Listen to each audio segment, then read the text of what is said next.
Manchester United pick up a massive result last weekend, beating Liverpool, which puts them now within touching distance of a Champions League spot. Can they get it this time around? We'll take a little look. Next. That's right, folks, back once again with another video today. It is match day number 9, that's right, in the Premier League, and we'll get to it in a second. If you're new, where you been? Smash your subscribe, you want to subscribe for Blackburn Rovers, Premier League, World Football, that's right, all here under one Rooski. Currently, Arsenal top the table with Man City breathing down the necks. What on earth has gone wrong with Liverpool? Well, we'll take a look at it, all of it, in just 1 second. Big shout out to the members, big shout out to the patrons, and big shout out to you guys, of course. Can we get a cheeky 50 likes on this video? I don't know what I set you last time, but I'm going to go for 50. Please, please, please. The channel is in pain. It's in agony. It's struggling right now, and it needs your TLC. So please smash the 50, if not more than that. If you want to go for the gusto and go for 75, great. But I'm going to set you 50 likes. Please hook us up. Do the channel some favours, of course. Anyway, let's get into the deep end and recap what went on last time around in the old Premier League. So the results on the screen right about now, as you see it. Of course, Nottingham Forest deciding to get rid of Ange. Shocker Rooney, he's going to have to go away. He put his head in, held his head in shame here, of course. Probably go back to Celtic, I would imagine. Chelsea 3-0 winners in the end. Sean Dyche coming in now for Forest. Meanwhile, Sunderland did beat Wolves 2-0. Brighton did beat Newcastle 2-1 as predicted. Crystal Palace drew with Bournemouth. What a game that was, 3-3 in the end. Burnley beating Leeds 2-0. Man City beating Everton 2-0. Arsenal picking up the 1-0 win against Fulham. Spurs losing to Villa, though. They've hit a bit of form, haven't they? Villa right now. Liverpool losing to Manchester United. And Brentford picking up a 2-0 win at West Ham United. So the current table, my friends, looks like this as we get there. Come on, there we go. Arsenal top the charts there, 19 points for them. Man City are in second, Liverpool in third. Bournemouth all the way up to the fourth. But like I said, a win and everything else going their way, Manchester United could actually be in those Champions League spots by the end of this coming match day. Going down, it is Wolves, it is West Ham, it is Nottingham Forest. Goodness gracious me. But that could all change. Speaking of change, of course, let's talk about the prediction league. So let's take a look at what's going on over there. And of course, as you can see, Bruce, CFC kicking ass and taking his 14 points this past week. Xandus alongside him and Shakes 14 points as well. O'Connor and Oblissidin picking up 13 points. I'm up there with 11.5. I did myself okay. And I'm on the move, guys. I'm on the bloody move. If you see a name in there, please smash that like. Remember the like target, 50 likes. It could actually, if you could maybe set a record, that would be great to give the channel a big old boost, a much needed boost. Ultra does not need a boost. He's up there with Xandus, of course. Both of those two guys leading the charge. Finley in then third. But look at this. In the top 10, up 8 spots. It is me, and I'm coming at you right here, right now. Still got a bit of work to do, but I'm coming at you. Guns blazing, that's right. So let's, of course, steamroll into the next round of games, shall we? But before that, a recap of that link, just in case you think you want to challenge me in the prediction stakes. Here is the link right about now. But we're going to move on to the next round of games, and these are those, of course, coming at you over in the Premier League. It kicks it all off this coming Friday night, the 24th of October. Of course, it's Leeds against West Ham at Ellen Road. Daniel Farke's Leeds right now are 16th with 8 points, just one win in the last 6 up against West Ham and Nuno Espirito Santo, five matches without a win themselves. They sit 19th right now with 4 points. Played each other 31 times since 1993, 16 wins for Leeds, 7 wins for West Ham, 8 draws between the two sides. They last played at this venue as a 2-2 scoreline back in January 2023. A lot of goals in these games between these two sides. If we look back over the last 3, we got 4 in that one, 4 in that one, 4, 8, 12, 13 goals in the last 3 between these two sides, resulting in a win and a loss and a draw for all. Coming into this, Leeds are on the back of that 2-0 loss to Burnley. West Ham losing the same scoreline to Brentford, of course. Back-to-back games now without a goal for the Hammers. Bookies odds on this one, they'll go towards Leeds here. I don't know. Yeah, I've gone with the win for Leeds as well. Wow. West Ham not in the best shape, and they could actually be relegation candidates, you would imagine. Meanwhile, Chelsea against Sunderland, who are doing A-OK right now, up at Stamford Bridge. Enzo Marquesca's Chelsea are 5th, 14 points for them, 3 wins on the bounce, just 1 defeat in the last 5 matches. Taking on a Sunderland side who are 7th, just 1 defeat in the last 6. Of course, they got 14 points themselves. Played each other 33 times since 1996, 33 wins for Chelsea, 8 wins for Sunderland, 2 draws between the two sides. They last played at this venue, 5-1 winners it was for Chelsea back in May 2017. Chelsea doing the double in that last season when these two sides were in the Premier League. Sunderland, though, of course, on the back of that 2-0 win over Wimbledon. Chelsea on the back of that 3-0 win over Forest. They're also in action tonight against Ajax. They're expected to win that game. They're also expected to win this game, quite heavily backed on this one, but Sunderland will give them a game. But I'm going to go with a 3-0 win in the end, which will flatter Chelsea a little bit too much. Meanwhile, Newcastle taking on Fulham, coming at you at St James's Park. The Geordies all the way down to 14th right now, just the 9 points. 2 defeats in the last 6 up against Fulham under Marco Silva. They 15th for 8 points, 3 defeats on the spin. Take it on Newcastle 37 times in the past since 2001, 16 wins apiece and 5 draws. They last played at St James's Park, resulting in a 2-1 win for Fulham. In fact, Fulham did the double over Newcastle last season, both winning at Craven Cottage and here at St James's Park. Newcastle are on the back of that 3-0 win, though, over Benfica, bounced back a little bit against Jose Mourinho's boys. Fulham, though, on the back of that 1-0 loss to Arsenal.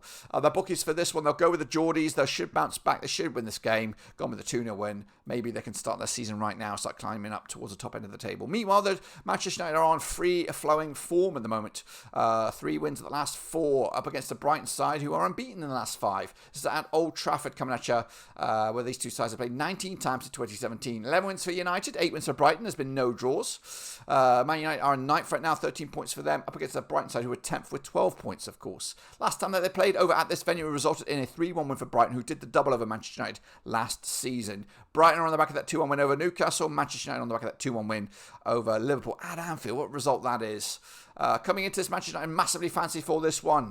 They might have just forgotten about everything else. The pre-existing months of misery. They might be getting ahead of themselves, perhaps. But I do think they'll win this game, which, of course, will give United fans, and that one with all the big old hair, much relief as they get closer to that 5 games in a row winning target. Brentford taking on Liverpool. That's right. Come at the Community Stadium. Keith Andrews is doing A-OK as Brentford coach. 13th right now, 10 points for them. 2 wins, 2 defeats though in the last 4. Up against Liverpool under Arne Slot. 4 defeats on the bounce. They sit 3rd, 15 points, of course. Taking on Frankfurt tonight in the Champions League. They played each other 8 times, though, these two clubs since 2021. 1 win for Brentford, 6 wins for Liverpool. There's been 1 draw. They last played at Brentford. 2-0 win as it was for Liverpool back in January 2025. Actually, Liverpool did the double over Brentford last season. They've won 5 on the bounce against them. Only conceded 1 goal against them in those last 5. Brentford, though, picking up a 2-0 win away to West Ham. Liverpool losing to Manchester United, of course. Real test of their mettle this next few days to see if they can get a result against Frankfurt and then following up with a result against Brentford. Bookies odds for this one, of course, Liverpool are still favoured for the victory. I am going that way as well. 2-0 winners. Liverpool should win this game. If they don't, then questions need to be asked about this Liverpool side. Meanwhile, Bournemouth taking on Forest. Of course, Sean Dyche is back in the dugout. This is at the Vitality Stadium. Andy Arioli's Bournemouth are 3rd right now, 15 points for them, unbeaten in the last 6. Up against the Forest side, who haven't won in the last 10. They're 18th with 5 points. They played each other 21 times in 2005. 9 wins Bournemouth, 4 wins Forest. 8 draws, of course. Bournemouth beating Forest last time around back in January. It was a 5-0 win for Bournemouth back in the last season. Bournemouth actually unbeaten against Forest over the last 6 at the very least. 3 wins, 3 draws. Bournemouth on the back of that 3-3 thriller away to Crystal Palace. Forest losing 3-0 to Chelsea. Taking on Porto this week in the old the old Europa League. Bookies odds for this one. Bournemouth massively fancied. Sean Dyche returning to Premier League action. Got to go with a 2-0 win, unfortunately. Forest are in a bit of trouble here, guys. They're in a bit of trouble. Meanwhile, Villa are not in trouble, but they've got a bit of a ding-dong classic up against the Manchester City side. Coming to at Villa Park, Unai Emery's boys are 11th with 12 points, but they've won 5 on their bounce. Up against the Man City side, who are 2nd. They are 16 points. They've won 5 of the last 6 themselves. They played 54 times since 1994. 9 wins Villa, 35 wins for City, 10 draws between the two sides. They last played at this venue. 2-1 win as it was for Villa. In fact, Villa are unbeaten against Man City over the last 3 at this venues. Of course, picking up a 2-1 win, a 1-0 win and a draw over the last 3 occasions. Villa, though, on the back of that 2-1 win over Tottenham most recently, taking on the go-ahead Eagles this week. Man City already taking care of business, beating Villarreal most recently to make it 3 wins on the bounce, 3 clean sheets on the bounce, as of course they really ramp up the pressure for a return to the top. Bookies will go with a Man City on this one, which I think is a bit balmy. I think it's going to be a 2-2, bit of a goal action, maybe even a 0-0.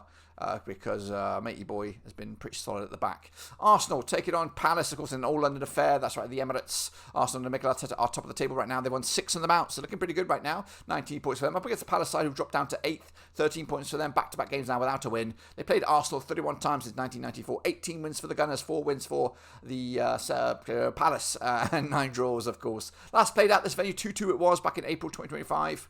Arsenal, though, are unbeaten still over Crystal Palace over the last 6, picking up 5 wins and that 1 draw when these two sides locked horns in the Premier League last season. Arsenal on the back of that 4-0 win over Atletico. 1, 2, 3, 4 clean sheets on the bounce. Palace, though, getting a result against Bournemouth when it looked like they were going to get nothing. They're coming at you, taking on Larnaca this week. They should win that game, but of course they're expected to lose this game, and I think they're going to go that way as well. 2-0 winners. Arsenal taking it to the house. Into the final couple, Wolves against Burnley. Relegation 6-pointer if I ever saw one. Molineux is the venue. Wolves under Victor Pereira. They sit 20th with 2 points. Just one win in the last, actually one defeat in the last 4 for Wolves. Up against Burnley, just one win in the last 6. If not more than that. 17th of the table, 7 points for them. Played 37 times since 1994. 19 wins Wolves, 11 wins Burnley, 7 draws between the two sides. They last played over at Wolves. It was a 2-0 win for Wolves. That was back in August 2024 in the EFL Cup. Last played at this venue in the league. Wolves also winning that one. In fact, they are 3 matches unbeaten against Wolves at this venue. They haven't conceded a goal in those last 3. Wolves, though, on the back of that 2-0 loss to Sunderland. Burnley picked up a 2-0 win over Leeds. Wolves are favoured for the victory on this one. Got to go for a draw here, though. I think I'd love to see a Wolves win. To give them a boost and, of course, dent the hopes of Burnley. And then finally, we go Everton against Tottenham. This is at the Hill Dickinson Stadium. Everton under David Moyes, 12th in the table, 11 points for them. Just one win, though, in the last 6. And against Spurs under Tommy Frank, 1 defeat in the last 6. They sit 6 right now, 14 points for them. They played Everton 66 times since 1993. 11 wins for the Toffees, 30 wins for Spurs. There's been 25 draws, of course. Last time they played over at Merseyside, it was a 3-2 win for Everton back in January 2025. In fact, this result favours the host. The last time the away side won this game was when Everton beat Tottenham at Tottenham back in September 2020. Spurs, though, on the back of that 2-1 loss to Villa, they have to bounce back today against Monaco in the Champions League, but they're expected to win. Everton did lose to Man City on the road. Of course, I think they're so far unbeaten in their new place, but they could do with a couple more wins to boost their chances. Actually, they are favoured to win this game this coming weekend. I think it's going to be a 2-1 win for Spurs to put that first defeat on Everton in their own stadium, the new stadium, or the squeaky clean stadium, of course. That, my friends, is what I think is going to happen, and if I'm right, this is what the table will look like. You'll see Arsenal top the table, Liverpool bounces back to 2nd, Bournemouth up to 3rd, Man City in 4th, going down Wolves, West Ham, and Nottingham Forest. That is what I think. This, of course, is the link for the Prediction League, and, of course, this is me, of course. Don't forget to smash that like. We're looking for 50 likes. The channel is a wounded warrior right now. It needs your loving. So please give it some likes. And again, if you're new, subscribe. We're trying to get those subscriber counts moving, trying to get the like count moving, and try and get some eyes on the prize. We need your help, guys. We really do. Subscribe, smash the like. We'll see you soon when we return, whenever that is.